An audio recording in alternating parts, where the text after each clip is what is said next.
Hello दोस्तों, कैसे हैं आप सब लोग। मेरा नाम है अमल और आप लोग देख रहे हो निवेश की बात यूट्यूब चैनल। इस वीडियो में हम लोग बात करने वाले हैं MIC इलेक्ट्रॉनिक्स लिमिटेड कंपनी के बारे में। एक्चुअली ये कंपनी का डिटेल एनालिसिस हम लोगों के एक सब्सक्राइबर या फिर बोल सकते व्यूअर ने रिक्वेस्ट किया था। तो चलिए शुरू करते हैं कंपनी के जर्नी से। 17 मई 1988 कंपनी रिकॉर्ड हुआ सरकारी खाते में as MIC electronics private limited के नाम से। उसके बाद साल 1990 कंपनी ने स्टार्ट किया टेलीकॉम प्रोडक्ट्स को डिजाइन करना और डेवलप करना वायरलेस कम्युनिकेशंस के लिए। साल 1994 कंपनी ने एक्सपैंड किया अपना बिजनेस टेलीकॉम सॉफ्टवेयर और IT सर्विसेज के बिजनेस में। साल 1994 में कंपनी ने एक्सपैंड किया अपना बिजनेस टेलीकॉम सॉफ्टवेयर और IT सर्विसेज के बिजनेस में। और उसके साथ साथ कंपनी ने पहली बार चालू किया LED डिस्प्ले या फिर बोल सकते LED बेस्ड सिस्टम्स एक्सपोर्ट करना बाहर। पहला multi coloured LED display export किया कंपनी ने सऊदी अरबिया के जेडा में। कंपनी के जर्नी में फिलहाल या फिर बोल सकते हैं समरी में फिलहाल ऐसा ही कंपनी ने बताया है। साल 2000 में कंपनी ने मर्ज किया या फिर बोल सकते हैं जोड़ बनाया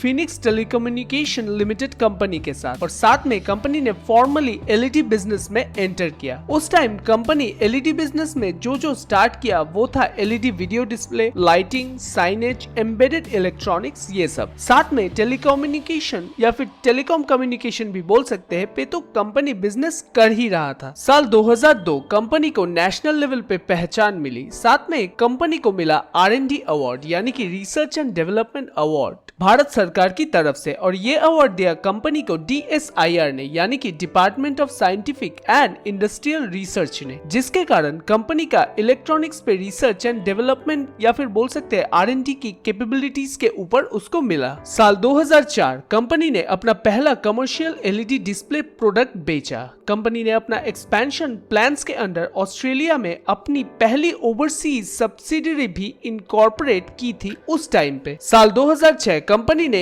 इन्फोस्टेप इंक USA को एक्वायर किया, जो इंटरनेशनल मार्केट में एंट्री और ग्लोबल फुटप्रिंट बढ़ाने की डायरेक्शन में एक बड़ा स्टेप था उस टाइम पे। साल 2007 कंपनी ने अपना पहला IPO लॉन्च किया जिसमें पब्लिक को फ्रेश इक्विटी शेयर्स ऑफर किए गए। साल 2008 कंपनी ने अपने शेयर का फेस वैल्यू 10 रुपए से 2 रुपए तक स्प्लिट किया, जिसे स्टॉक स्प्लिट भी हम लोग बोल सकते हैं, शायद लिक्विडिटी इंप्रूव करने के लिए और शेयर होल्डिंग बेस को ब्रॉडन या फिर बोल सकते हैं बढ़ाने के लिए। साल 2010 25 साल कंप्लीट होने पर MIC ने हैदराबाद चेरलनपल्ली में 60,000 स्क्वायर फीट का प्रोडक्शन फैसिलिटी इनॉग्रेट किया, जिससे LED लाइटिंग और डिस्प्ले मैन्युफैक्चरिंग को और भी ज्यादा स्केल अप किया जा सके। कंपनी ने लार्ज फॉर्मेट LED टीवीज जैसे कि 102 inch true LED pixel displace भी लॉन्च किए और साथ में solar power light, street light products को भी एक्सपैंड किया अपना। 2013 कंपनी ने अपने ऑपरेशंस कंटिन्यू रखे।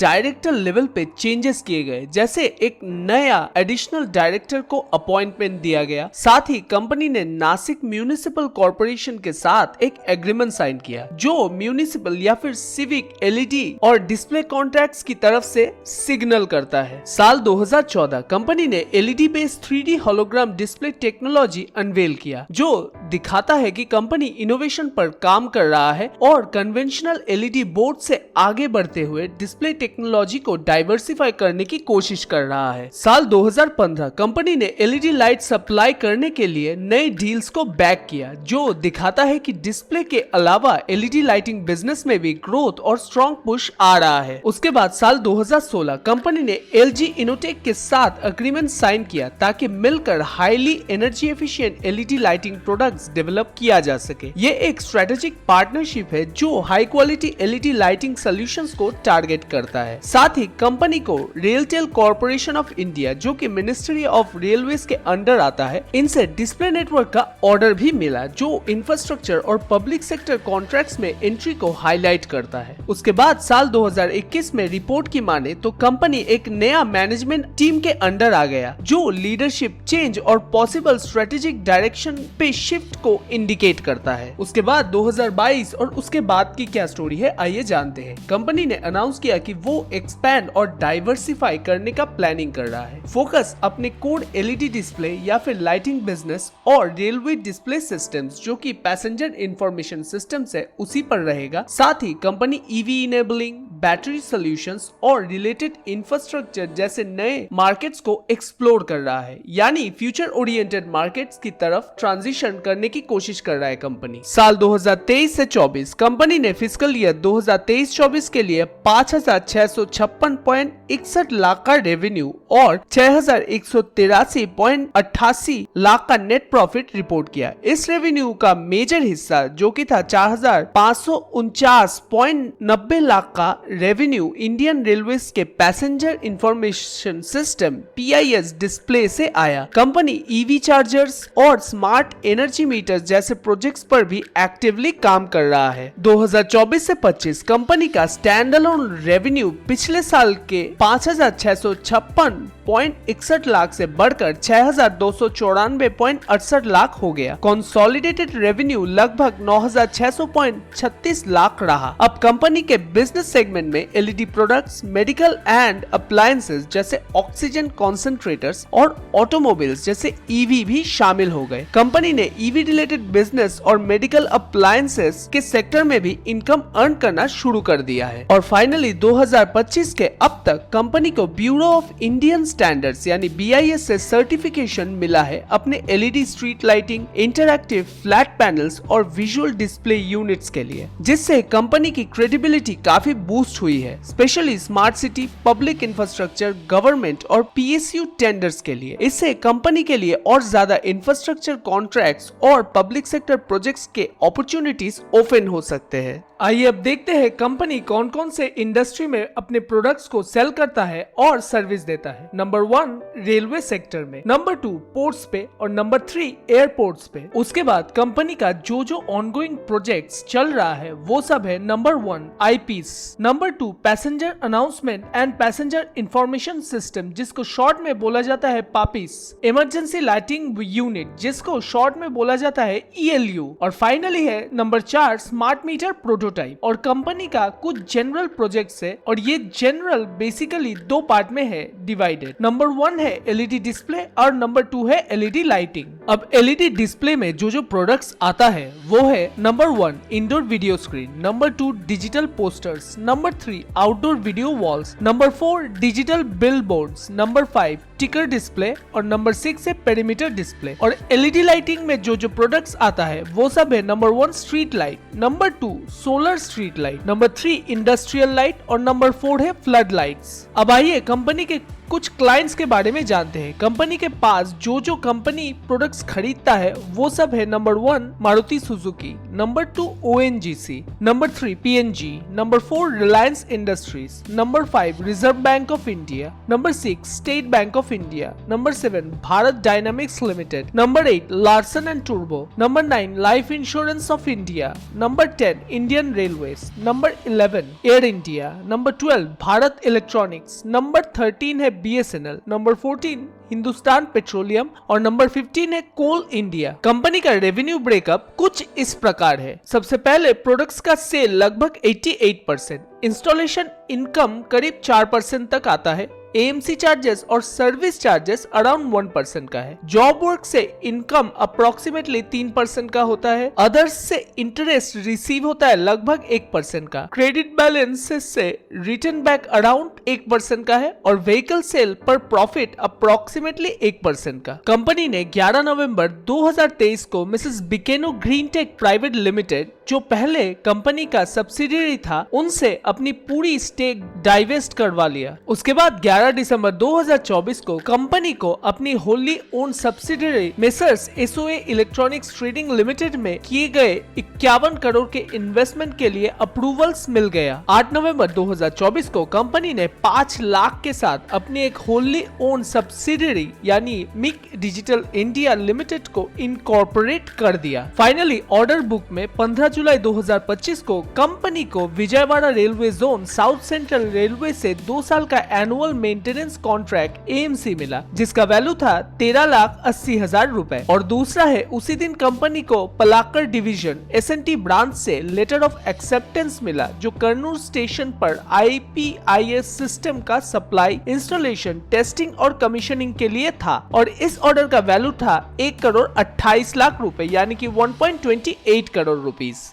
आइए अब कंपनी के कुछ फंडामेंटल्स नंबर्स देखते हैं। सबसे पहले देखिए कंपनी का मार्केट कैपिटल है 1058 करोड़ का और कंपनी का शेयर प्राइस है 43 रुपए 9 पैसे का। कंपनी का स्टॉक पीई है 110 और इसके अगेंस्ट में इंडस्ट्री पीई है 28.9, जिससे मेजर हो रहा है कंपनी का शेयर प्राइस अभी बहुत ओवर प्राइस्ड है। कंपनी अभी कोई डिविडेंड नहीं दे रहा है और कंपनी का आरओसी और आरओई बहुत ही कम है। आरओसी है 8.71% और आरओई है 5.57% का। कंपनी का पीईजी रेशियो है 2.34 का। एक से कम होना सही होता है, जो इधर सही नहीं दिख रहा है। कंपनी का 5 सालों में सेल्स ग्रोथ हुआ है 119% का और 5 सालों में प्रॉफिट ग्रोथ हुआ है 19% का, जो बहुत ही अच्छा है। कंपनी के ऊपर डेप्थ है 45.8 करोड़ का और उससे अगेंस्ट में रिजर्व है 180 करोड़ का। मतलब कंपनी के पास डेप्थ के हिसाब से अच्छा खासा रिजर्व पहले से ही मौजूद है और अब डेप्थ टू इक्विटी है 0.2% का, जो काफी सही है। कंपनी के ऊपर कोई भी प्लेजिंग नहीं है, प्लेज परसेंटेज 0 है। पियोटर्स की स्कोर है 1, जो बहुत ही कम है। 6 से ऊपर होना सही होता है। इससे ये पता चल रहा है कि कंपनी का फंडामेंटल स्ट्रेंथ कैसा है, जो इधर दिख रहा है बहुत ही खराब है। अब आइए कंपनी का क्वार्टरली रिजल्ट्स देखते हैं। कंपनी का सेल्स धीरे धीरे इंक्रीज हो रहा है। सितंबर 2024 में सेल्स हुआ था 27.46 करोड़ का और वहां से सितंबर 2025 में सेल्स हुआ है 37.89 करोड़ का, जो अच्छा खासा जंप है कंपनी का क्वार्टर टू क्वार्टर सेल्स में। लेकिन अगर हम लोग ओपीएम मतलब ऑपरेटिंग प्रॉफिट मार्जिन देखें तो वो गिरा है 13.26 से 10.6% गिरा हुआ है और ये घटने का रीजन है कंपनी एक्सपेंसेस। कंपनी का एक्सपेंस भी धीरे धीरे इंक्रीज हो रहा है, लेकिन सितंबर 2025 में हुआ है 34.08 करोड़ का, जिसके लिए ऑपरेटिंग प्रॉफिट और ऑपरेटिंग प्रॉफिट मार्जिन भी गिरा है। एक अच्छा चीज है कंपनी का जो है इंटरेस्ट भी कंपनी का गिरा है और net profit year on year increase हुआ है। अब आइए कंपनी के एनुअल रिजल्ट्स देखते हैं। ठीक से देखेंगे तो दिखेगा कंपनी का सेल्स थोड़ा एबनॉर्मल है। मार्च 2015, मार्च 2016 और मार्च 2017 और उसके बाद मार्च 2018, ये 4 सालों में रेवेन्यू में मैसिव स्पाइक दिखेगा। तो बेसिकली ये मैसिव डिमांड के लिए हुआ होगा, लेकिन उसके बाद से डाउन हो गया कुछ साल। लेकिन मार्च 2021 से फिर से धीरे धीरे इंक्रीज होना चालू हो गया है और देखा जाए तो रेवेन्यू के साथ साथ एक्सपेंसेस भी इंक्रीज हो रहा है और एक्सपेंसेस ज्यादा होने के कारण ऑपरेटिंग प्रॉफिट भी नेगेटिव हुआ है। लेकिन मार्च 2022 से एक्सपेंसेस थोड़ा बैलेंस होने के बाद लॉस प्रॉफिट में तब्दील हुआ है, जो धीरे धीरे इंक्रीज भी हो रहा है। इंटरेस्ट और डेप्रिसिएशन का सेक्शन ठीक ठाक है, लेकिन नेट प्रॉफिट कुछ खास नहीं है। कभी लॉस दिख रहा है, कभी प्रॉफिट दिख रहा है और उसके बाद कहीं कहीं तो प्रॉफिट घटने को भी दिख रहा है, जो एकदम भी स्टेबल नहीं लग रहा है। बैलेंस शीट में एक अच्छा चीज दिख रहा है, मार्च 2020 के बाद से बोरोइंग मैसिव घटने को दिख रहा है, लेकिन मार्च 2022 से फिर धीरे धीरे इंक्रीज हो रहा है और इसके अगेंस्ट में रिजर्व भी जो है वो भी इंक्रीज हो रहा है। जहां पहले रिजर्व नेगेटिव था, वहां से धीरे धीरे इंक्रीज होता दिख रहा है, जो अच्छा है। कंपनी का फिक्स एसेट धीरे धीरे घटता हुआ दिख रहा है, जो एक टाइम पे 90 करोड़ था और 100 करोड़ के ऊपर जा रहा था, लेकिन अभी वो डिक्रीज होते होते 26 करोड़ तक आ चुका है। लेकिन 2 सालों में थोड़ा इंक्रीज हुआ है। अब देखना है कि आने वाले सालों में क्या दिखता है। इन्वेस्टमेंट भी कंपनी का कुछ खास नहीं है। अब थोड़ा कैश फ्लो के ऊपर आइए नजर रखते हैं। कैश फ्लो में cash from operating activity positive होना चाहिए एटलीस्ट, यानी कि मिनिमम लास्ट 2 सालों में, क्योंकि मार्च 2024 में 64 करोड़ का